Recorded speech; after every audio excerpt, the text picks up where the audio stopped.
Hello everyone, আসসালামু আলাইকুম। তোমরা সবাই কেমন আছো? আশা করছি তোমরা সবাই খুব ভালো আছো, আর আমিও আল্লাহর রহমতে অনেক ভালো আছি।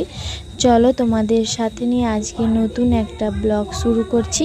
আশা করছি তোমাদের ব্লগটা ভালো লাগবে।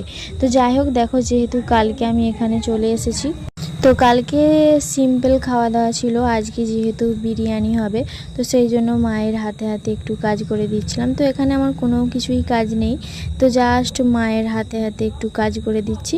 তো সেই জন্য দেখো চিকেনটা, আজকে চিকেন বিরিয়ানি হবে, তো তার জন্য আদা রসুন পেঁয়াজ এগুলো সব আমি ছিলে নিচ্ছি।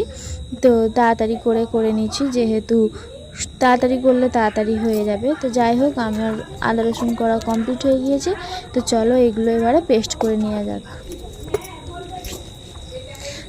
তো মিক্সি উঠে মানুষের এতটাই সুবিধে হয়েছে যে মানুষ এখন শিলনোড়াই বাটি করা ছেড়ে দিয়েছে।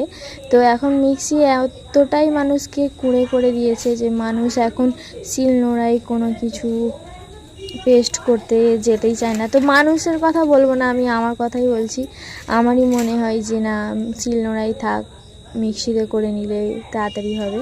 তো যাই হোক, আমি লোকের কথা বলছি না, আমি আমার কথাই বলছি। তো আমার এটা মনে হয়, আমি জানি না কার এরকম মনে হয়, তো আমার মনে হয় কিন্তু শিলনোড়ায় পেস্ট করলে জিনিসটা বা কোনো তরকারি বা কোনো জিনিস টেস্টি হয় খেতে।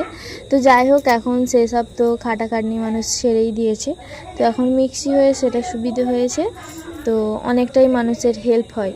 তো যাই হোক, আমার দেখো এইদিকে জোগাড় করা হয়ে গিয়েছে, যেহেতু চিকেনটা ম্যারিনেট করে রান্না হবে আজকে, তো সেই জন্য আমি পেঁয়াজ আদা রসুন সব পেস্ট করে নিচ্ছি।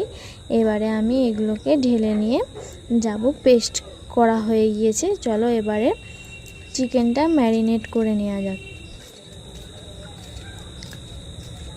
তো দেখো, এখানে চিকেন ম্যারিনেট করার জন্য যাবতীয় মশলা লাগিয়ে নিয়েছি। এটা আগে পেঁয়াজ বাটা দিয়ে দিচ্ছি, তো তারপরে আদা রসুন বাটা দিয়ে দেব।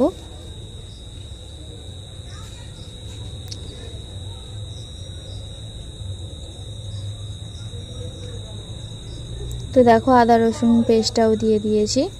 তো এবারে যা মশলা আমি আগে থেকে ঢেলে রেখেছিলাম, তো দেখো দিয়ে দিলাম হলুদ গুঁড়ো, লঙ্কা গুঁড়ো, গোলমরিচ গুঁড়ো, গরম মশলা গুঁড়ো, লবণ সবই দিয়ে দিয়েছি। তো চিকেনটা এবারে হালকা করে, যেহেতু চিকেনটা যতই তুমি যেরকমভাবেই রান্না করো না কেন চিকেনটা একটু সাদা হয়ে থাকে, তো সেই জন্য হালকা পরিমাণে একটু জাফরান দিয়ে দিলাম।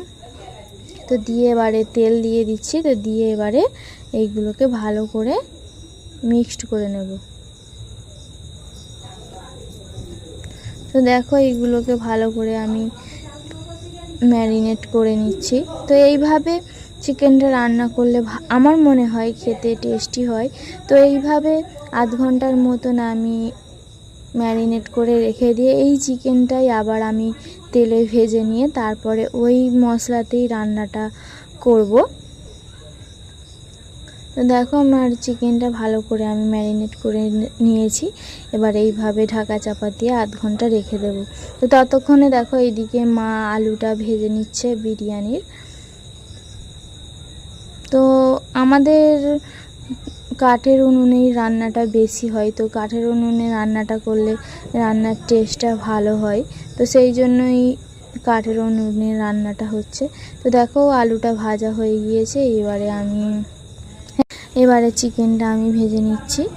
তো ওই ম্যারিনেট করা চিকেনটাই আমি ভেজে নিচ্ছি।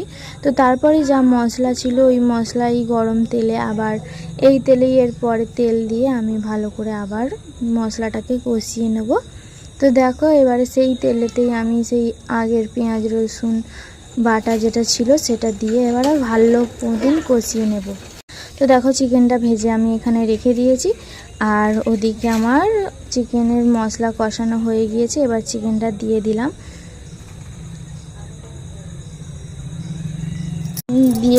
তো দিয়ে এবারে ভালো করে কষাতে থাকবো। তো তোমরা দেখতেই পাচ্ছ যে রান্নার কালারটা কত সুন্দর হয়েছে। তো দেখো, রান্না কমপ্লিট হয়ে গেছে আর আমরা খেতে বসে গিয়েছি। তো তারপরে একটু যাব নানির কাছে, তো যেহেতু নানির শরীরটা খারাপ।